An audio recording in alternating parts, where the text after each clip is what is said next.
السلام علیکم ورحمۃ اللہ وبرکاتہ۔ بسم اللہ الحمد للہ والصلاة والسلام علی رسول اللہ ومن تبعہ ووالاه وبعد۔ محترم ناظرین و سامعین، اسلامی بھائیوں، دوستوں، عزیزوں، ماؤں اور بہنوں، آج کے زکوٰۃ سیریز کے اس ویڈیو میں آپ سب کا خیر مقدم ہے۔ زکوٰۃ سیریز کے پچھلے چند ویڈیوز سے آپ نفلی صدقوں کے بارے میں کیا فضیلتیں ہیں، نفلی صدقوں کے کیا ثواب ہیں اور نفلی صدقوں کے سلسلے میں امام کائنات محمد الرسول اللہ صلی اللہ تعالی علیہ وآلہ وسلم کے کیا ارشادات گرامیہ ہیں، یہ ہم سن رہے تھے، جان رہے تھے۔ آج بھی اسی کی باری ہے۔ آج کے ویڈیو میں بھی آپ یہی جانیں گے کہ نفلی صدقے سے کیا فائدے حاصل کیے جا سکتے ہیں۔ صدقہ دے کر واپس لینا جائز نہیں اور خریدنا مناسب ہے، یعنی ہم نے کسی کو کوئی چیز صدقہ کر دی اور پھر ہم اس سے واپس مانگیں، یہ اچھی بات نہیں ہے۔ وہ اگر بیچنے کے لیے تیار ہو تو اس سے ہم اس چیز کو خرید سکتے ہیں۔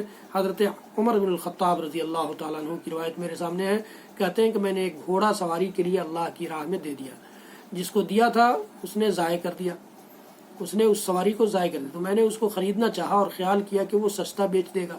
میں نے رسول اکرم صلی اللہ علیہ وسلم سے پوچھا، آپ نے فرمایا اسے مت خریدو اور اپنے صدقہ کو واپس نہ لو، خواہ وہ تم کو 1 درہم میں دے، کیونکہ صدقہ دے کر واپس لینے والا ایسا ہے جیسا قے کر کے چاٹنے والا، یعنی خریدنا بھی منع ہے۔ کسی کو صدقہ دے کر واپس لینا یا خریدنا بھی مناسب نہیں ہے۔ یہ اللہ کے نبی صلی اللہ علیہ وسلم نے اس میں تنبیہ فرمائی ہے۔ صحیح بخاری کی روایت ہے۔ میں غلطی سے بول دیا تھا کہ خریدنا جائز ہے، نہیں، بلکہ خریدنا بھی نامناسب ہے۔ یہ اللہ کے نبی صلی اللہ علیہ وسلم نے حضرت عمر بن خطاب رضی اللہ تعالیٰ عنہ کو خریدنے سے بھی منع کر دیا تھا، اور فرمایا کہ صدقہ دے کر اسے واپس لینے والا تو قے کر کے چاٹنے والے کی طرح سے ہے۔ صحیح بخاری کی روایت ہے اور کتاب الزکوٰۃ میں یہ حدیث موجود ہے۔ میت کی طرف سے صدقہ کرنا جائز ہے۔ عام طور سے کسی کے والدین یا والدین میں سے کسی ایک کا انتقال ہو جائے یا کسی قریبی رشتہ دار کا انتقال ہو جائے تو وہ پوچھتا ہے اور سوال کرتا ہے کہ ان کی طرف سے ہم کیا کر سکتے ہیں، کیا جیسے اب اس دور میں، ہمارے دور میں سماج میں لوگ قرآن خوانیوں کا رواج لا چکے ہیں، قرآن خوانیاں کراتے ہیں، بچوں کو بلا کر کھانا کھلاتے ہیں۔ اب تو لوگوں، غیر مسلموں کی طرح سے لوگوں کا انبار، رشتہ داروں اور اعزاء، اقربا، احباب سب کا جمگھٹا لگتا ہے اور پورا بھوج بھات ہوتا ہے۔ وہ طریقہ صحیح نہیں ہے۔ صدقہ کرنا اللہ کے نبی صلی اللہ علیہ وسلم کی جانب سے اور شریعت کی طرف سے ثابت ہے۔ حضرت عبداللہ بن عباس رضی اللہ تعالیٰ عنہما کی روایت میرے سامنے ہے، ان رجلا قال، کہتے ہیں کہ ایک شخص نے پوچھا کہ یا رسول اللہ، ان امی توفیت افینفعها ان تصدقت عنها، کہ میری ماں کا انتقال ہو گیا ہے تو کیا یہ بات انہیں فائدہ پہنچائے گی کہ میں ان کی جانب سے صدقہ کروں؟ تو اللہ کے نبی صلی اللہ علیہ وسلم نے فرمایا نعم، ہاں۔ قال فإن لي مخرفا فأشهدك أني قد تصدقت به عنها، تو کہتے ہیں کہ اس شخص نے فوراً فیصلہ کیا اور کہا کہ میرے پاس ایک باغ ہے، میں آپ کو گواہ بناتا ہوں کہ میں ان کی طرف سے اس باغ کو صدقے میں دے رہا ہوں۔ یہ جامع ترمذی کی روایت ہے۔ اس لیے ہمیں اور آپ کو کوشش کرنی چاہیے کہ اپنے والدین کی جانب سے، اپنی والدہ کی جانب سے، اپنے والد کی طرف سے یا اور بھی بہت قریبی رشتہ دار کی طرف سے یا جس کی طرف سے بھی ہم چاہیں صدقہ کر سکتے ہیں، کرنا چاہیے تاکہ ان کو اس کا ثواب ملے، اور دعا کر سکتے ہیں کسی بھی میت کی طرف سے، مرے ہوئے آدمی کی طرف سے دعا کرنا چاہیے، ان کی مغفرت کی دعا ہم کر سکتے ہیں، ان کے اور باقی اولاد اگر ہے تو وہ جو بھی نیکی کرے گی اس کا بینیفٹ ان کے والدین کو ملے گا۔ یہ اللہ کے نبی صلی اللہ علیہ وسلم کے ارشادات گرامی کے مناسب اور موافق باتیں ہیں کہ کوئی آدمی مر جائے تو اس کو یہ چیزیں فائدہ پہنچا سکتی ہیں، اس کے علاوہ کچھ نہیں۔ فقیر آدمی غنی یا آل ہاشم کے کسی فرد کو صدقہ کے مال سے ہدیہ دے سکتا ہے۔ اللہ کے نبی صلی اللہ علیہ وسلم کے گھرانے کے کسی آدمی کو، کوئی فقیر آدمی، اس کو صدقہ ملا ہوا ہے، یا کسی مالدار آدمی کو جو صدقہ نہیں کھا سکتا، زکوٰۃ کا مال نہیں کھا سکتا، کوئی غریب آدمی کو کہیں سے صدقہ ملا ہے اور وہ لا کر اسے ہدیہ دیتا ہے، تحفہ دیتا ہے کہ میری طرف سے اس کو قبول کیا جائے، ظاہر ہے کہ اس کا بھی دل ہے، اس کا بھی تو دل کرتا ہوگا کہ وہ کسی کو ہدیہ دے، کسی کو تحفہ دے، اور اس کا ہدیہ یا تحفہ ریجیکٹ نہ کیا جائے یا رد نہ کر دیا جائے، اس لیے شریعت نے اس کی اجازت دی ہے۔ عن انس ان النبي صلی اللہ علیہ وسلم اوتی بلحم قال ما هذا قالوا شيء تصدق به على بريرة فقال هو لها صدقة ولنا هدية رواه ابو داود۔ سنن نبی داود کی روایت ہے۔ انس رضی اللہ تعالیٰ عنہ فرماتے ہیں کہ اللہ کے نبی صلی اللہ علیہ وسلم کے پاس گوشت لایا گیا، گوشت آیا تو پوچھا آپ نے کہ یہ کیا چیز ہے، کیسا گوشت ہے؟ تو آپ صلی اللہ علیہ وسلم کو بتایا گیا کہ یہ وہ گوشت ہے جو بریرہ کو صدقے میں ملا ہے۔ تو اللہ کے نبی صلی اللہ علیہ وسلم نے فرمایا کہ کوئی بات نہیں ہے، وہ اس کے لیے صدقہ ہے، میرے لیے تو ہدیہ ہے، لاؤ ہم کھاتے ہیں۔ یہ سنن نبی داؤد کی روایت ہے۔ احسان جتلانے سے صدقہ کا ثواب ضائع ہو جاتا ہے، برباد ہو جاتا ہے۔ احسان جتلانے سے صدقہ کا ثواب یا کسی بھی نیکی کا ثواب، کسی کے ساتھ اچھی بھلائی کر دی ہم نے اور اس کا احسان جتاتے پھر رہے ہیں، سماج کو بتاتے پھر رہے ہیں کہ ہم نے تو ان کے لیے یہ کیا، ہم نے ان کے لیے یہ کیا اور اس نے ہم کو بھلا دیا، یہ کر دیا وہ کر دیا، تو اس کے سارے ثواب ختم، اس نے اپنا بدلہ لے لیا، اب ثواب کس چیز کا؟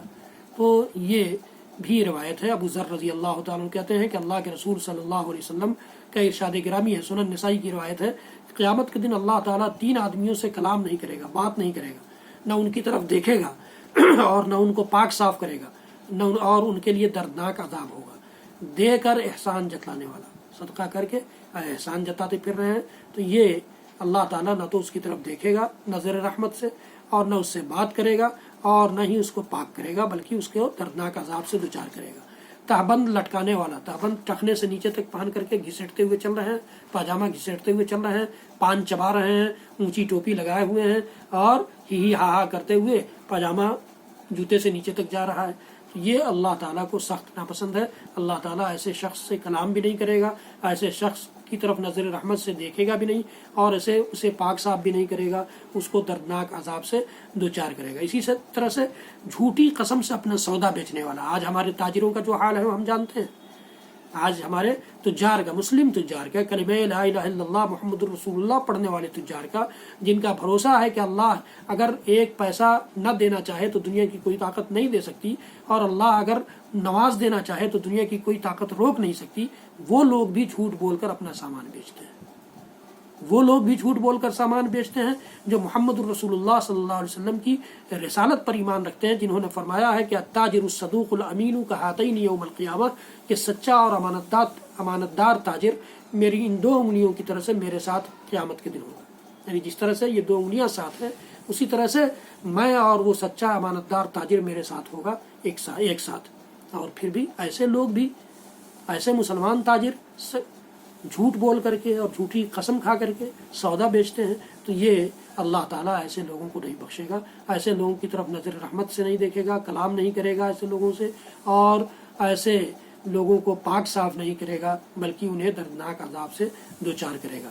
تو یہ اس طرح کی چیزوں سے بچنا چاہیے۔ اللہ تعالیٰ ہم سب کو توفیق دے۔ ہر نیکی کا کام صدقہ ہے۔ اللہ کے نبی صلی اللہ علیہ وسلم کا ارشاد گرامی صحیح مسلم کی روایت، کل معروف صدقہ، ہر نیکی، ہر بھلائی، ہر خیر، ہر خیرات کا کام، ہر صدقہ، ہر اچھائی، ہر حسن سلوک، ہر اچھا برتاؤ جو ہم کسی کے ساتھ کرتے ہیں، یہ صدقہ ہے۔ اللہ کے نبی صلی اللہ علیہ وسلم کی حدیث صحیح مسلم کی روایت، حضرت حذیفہ رضی اللہ تعالیٰ عنہ راوی، کل معروف صدقہ، یہ مشہور روایت ہے حضرات گرامی۔ یہ نفلی صدقوں سے متعلق آج بات ختم ہوتی ہے۔ نفلی صدقوں سے متعلق آپ نے باتیں سنی۔ نفلی صدقہ کرنے سے ہمیں اللہ تعالیٰ نے جتنی گنجائش دی ہے باز نہیں رہنا چاہیے، فائدہ اٹھانا چاہیے۔ رمضان کے ان آخری دنوں میں ہمیں اور آپ کو کوشش کرنا چاہیے کہ انہی دنوں میں اللہ کے نبی صلی اللہ علیہ وسلم کی سخاوت تیز و تند ہواؤں سے زیادہ بڑھ جاتی تھی، تو ہم بھی اس کا فائدہ اٹھاتے ہوئے جو اللہ تعالیٰ نے ہمیں دیا ہے اس میں سے اپنے قریبی رشتہ داروں جو ضرورت مند ہیں یا سماج کے محروم لوگوں یا اپنے دوستوں جو مسکین ہیں جو آپ سے سوال نہیں کر سکتے ان تک پہنچانے کی کوشش کریں۔ رب العالمین ہم سب کو کہنے سننے سے زیادہ عمل کی توفیق دے۔ میرے چینل کو سبسکرائب کیجئے، بیل آئیکن ضرور دبائیے، لائک بھی کیجئے۔ وصلی اللہ تعالی علی نبینا محمد وعلی آلہ وصحبہ وسلم۔ سبحان ربک رب العزۃ عما یصفون وسلام علی المرسلین والحمد للہ رب العالمین۔ والسلام علیکم ورحمۃ اللہ وبرکاتہ۔